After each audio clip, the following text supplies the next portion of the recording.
오늘과 내일 우리는 레위기 20장을 묵상하게 될 것입니다. 이 레위기 20장은 세 가지 큰 구조로 나눌 수 있는데요.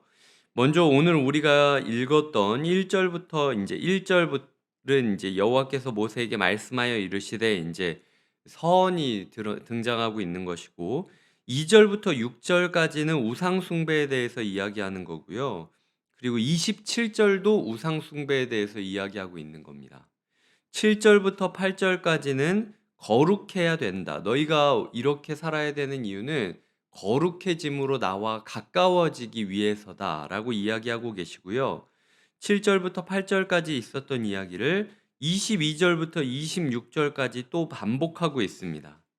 그리고 마지막 9절부터 21절까지는 가족 관계에 있어서 어떤 관계를 맺으며 살아가야 될지를 묵상하고 있는 겁니다. 근데 그중에서 이제 오늘 우리는 전반부인 16절까지 똑 떼서 이야기하는 거죠. 그래서 우리가 내일 묵상을 하고 오늘 묵상을 했을 때 이 세 가지 이야기가 반복이 되는 겁니다. 첫 번째는 우상 숭배하지 말아야 된다.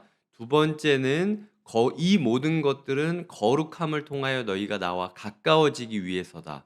세 번째는 그러니까 가족 관계를 어떻게 수립할지를 고민하면서 살아가야 된다.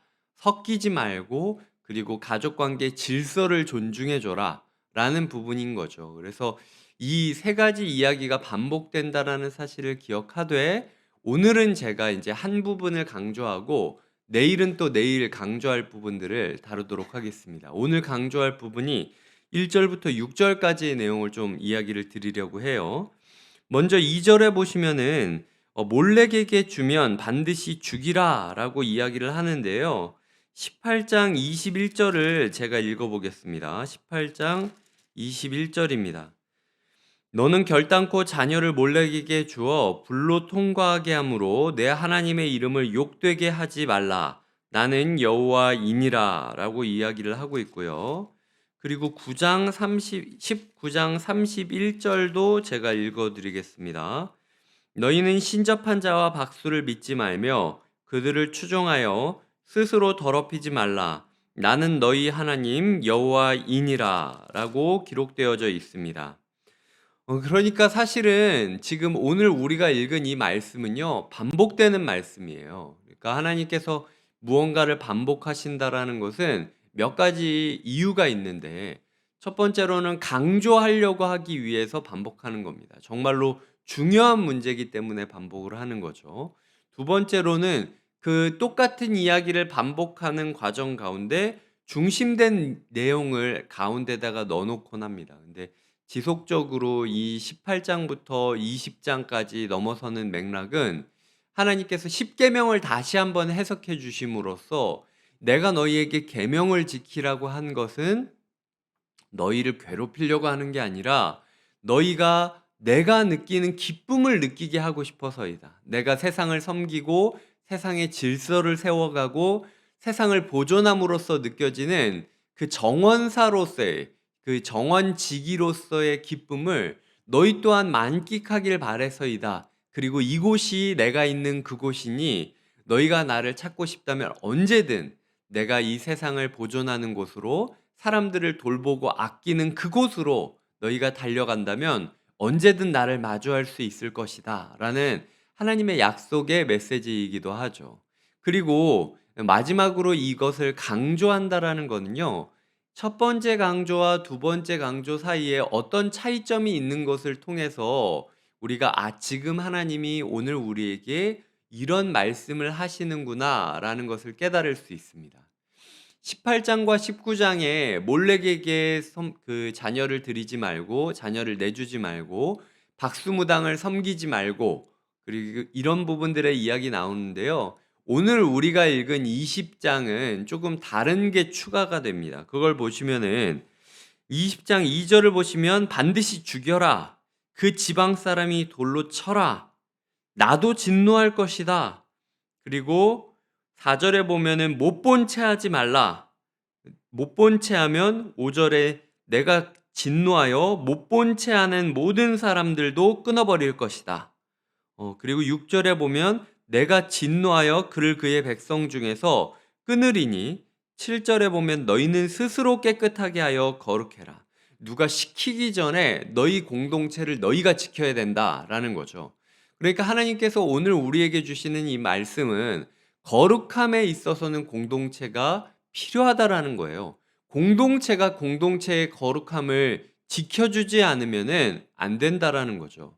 요즘 우리 사회 가운데 오지랖 떨지 말라라는 이야기가 나오고 있습니다. 하지만 공동체는 조금은 오지랖 떨어줘야 돼요. 저 사람의 문제를 나의 문제로 여기고 저 사람의 문제를 못 본 채 했을 땐 나도 그 백성 중에서 끊어질 수 있다라는 경각심을 가지고 살아가야 된다라는 거죠.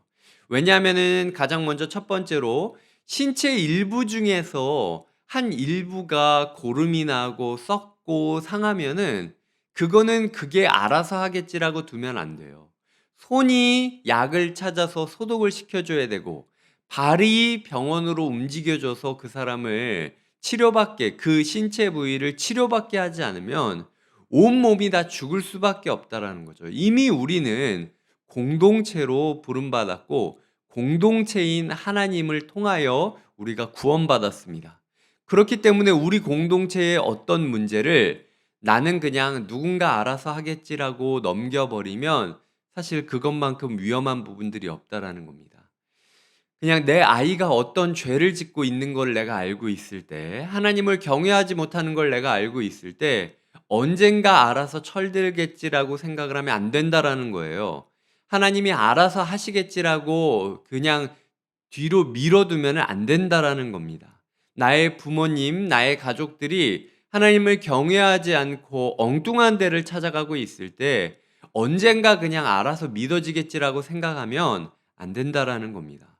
그렇다고 내가 막 잔소리를 하고 찾아가 가지고 뭐 꾸짖고 막 이걸로만 끝낸다라고 생각하시면 안 된다라는 겁니다. 지금 이 하나님께서 오늘 백성들에게 주시는 문제는 그 사람의 문제를 우리 공동체의 문제로 여기고 정말로 목숨을 걸고 영적인 싸움, 육적인 싸움으로 싸워야만 된다. 이게 주님께서 이들에게 주시는 영적인 교훈이라는 거죠.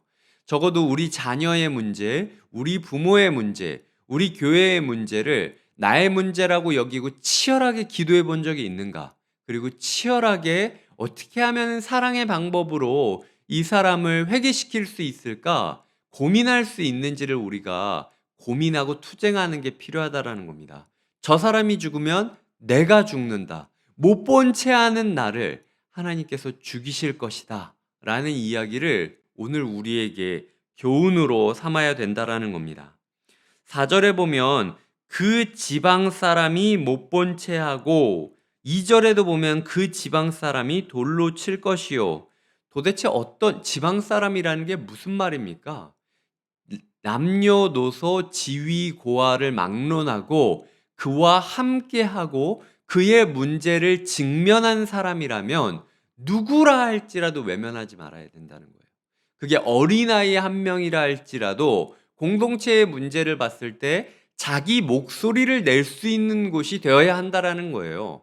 그러니까 우리 교회 가운데 뭐 누구는 순장이 아니니까 말할 권리가 없고 누구는 봉사팀이 아니니까 말할 권리가 없고 누구는 아직 어리니까 의견을 내고 개선할 여지가 없고 저는 이거는 공동체가 잘못된 방향으로 나아가고 있는 거라고 생각을 해요. 아이는 아이의 입장에서 최대한 공동체를 건강하게 만들기 위해 싸워야 되고 그리고 순원은 순원대로 최대한 공동체를 건강하게 만들기 위해 싸워야 되고 시니어는 시니어대로 최대한 공동체를 건강하게 만들기 위해 싸워야 된다라는 겁니다. 그 지방 사람, 각자의 싸움이 있다라는 거예요. 한 사람이라도 시선을 외면하고 부정하게 되면 그 공동체는 허물어진다라는 겁니다. 그러니까 우리 공동체 안에서 내가 싸우지 않으면 누군가 알아서 하겠지라고 생각하면 안 된다라는 거죠. 몸이 모두 다 정상적으로 움직여야만 우리 공동체가 회복될 수 있다라는 겁니다. 말씀을 맺겠습니다. 하나님께서 우리의 삶 가운데 거룩을 지키려고 우리가 부단히 애를 썼지만 거룩함에 대해서 자괴감이나 죄책감만 늘어날 때가 많지 않았습니까? 그건요, 공동체와 함께하지 않았기 때문이에요. 나 혼자 내가 알아서 그냥 남한테 얘기하기 부끄럽고 남한테 나를 지켜달라고 이야기하기 부끄러우니까 내가 언젠가 이거를 해결하고 공동체 앞에 나가겠다라고 생각하면요. 평생 죽을 때까지 노력해도 해결이 안 됩니다. 공동체 안에서 해결돼야 되는 게 거룩의 문제예요. 그러니까 다락방 안에서 "순장님 저를 지켜 주십시오. 제가 이런 부분이 연약합니다. 순원분들 저를 지켜 주십시오. 제가 이런 부분에 연약합니다." 거기까지 얘기하기도 어렵다면 "선생님 저를 지켜 주세요. 그리고 목사님, 전도사님 저를 도와주세요. 저를 점검해 주세요. 저를 지켜봐 주세요."라고 이야기를 해야 우리 공동체가 건강해질 수 있다라는 거죠. 그러니까 누군가한테는 반드시 털어놓아야 된다라는 것을 기억하셔야 되고요. 두 번째로는 누군가의 이야기를 나의 문제로 반드시 받아들여야 된다는 거예요. 내가 바쁘기 때문에 내 문제를 해결하고 나서 남의 문제를 돌아보겠다 생각하면 안 된다라는 거죠. 저 사람의 문제를 내가 해결해 주는 게 이제 마음 가운데 그런 게 있잖아요. 에휴, 지앗가림도 못하면서 내가 뭐가 잘났다고 저 사람의 문제를 위해서 기도하고 저 사람을 권면할까 생각하시면 안 된다라는 겁니다. 저 사람의 문제를 못 본 채 하지 않는 거로부터 나의 생명이 유지가 될 수 있는 거예요. 나의 거룩이 보존될 수 있는 겁니다. 하나님께서 우리를 공동체로 부르셨습니다. 오늘 우리의 삶 가운데 우리가 털어놓아야 될 어떤 문제가 있을지 모르고 우리가 개입해야 될 어떤 문제가 있을지 모릅니다. 남의 문제로 여기지 말고 우리의 문제라는 생각을 가지고 함께 싸워가시며 우리의 가정과 우리의 직장과 우리의 교회를 건강하게 만드시는 하루가 되시기를 주님의 이름으로 축복드립니다. 함께 기도하시겠습니다. 오늘 우리가 함께 기도할 때 하나님 우리가 거룩하게 하여 주시옵소서. 특별히 돌로 치라라고 이야기할 정도로 이 사안이 공동체 가운데 긴급한 사안임을 깨닫습니다. 제가 제앗가림하겠다라는 생각으로 교회의 문제를 나의 문제로 여기지 않았습니다. 그냥 알아서 하겠지라는 식으로 가족의 문제를 뒷짐지고 있었습니다. 주님이 영적으로 제가 싸우게 하여 주시옵소서. 이 공동체의 문제를 나의 문제로 여기고 가장 앞서서 내가 함께 싸워갈 수 있도록 인도하여 주시옵소서. 하나님의 강한 처벌 의지를 기억하며 내가 하나님께서 손 쓰시기 전에 공동체를 지키는 손과 발이 되게 하여 주시옵소서. 이 시간 마음을 다하여 기도하겠습니다. 하나님 아버지, 오늘 우리에게 말씀을 주시니 감사드립니다. 이방신을 우상 숭배를 하지 말아야 될 것을 이야기하셨고, 그리고 가족 관계에 있어서 거룩함을 유지해야 된다라는 것을 이야기하시며, 이 모든 것 가운데 내가 너와 가까워지고 싶기 때문이다 라는 거룩함에 대한 권면을 주신 것을 기억합니다. 특별히 오늘은 이 문제 가운데 우리가 공동체 가운데 이 문제를 내려놓아야 되고 공동체 속에서 이 문제를 다뤄야만 이 문제가 해결되어질 수 있다라는 사실을 깨닫게 되었습니다. 주님 우리를 인도하여 주시고 주님 우리를 이끌어 주시고 우리가 나 홀로 표류하며 살아가는 인생이 아니라 공동체와 함께 항해하는 인생임을 깨닫게 하여 주시옵소서. 하나님 공동체 앞에 자기 문제를 내려놓고 공동체의 문제를 나의 문제로 여기는 모두에게 주님께서 축복 베풀어 주실 것을 신뢰하며 예수님의 이름으로 기도드립니다. 아멘.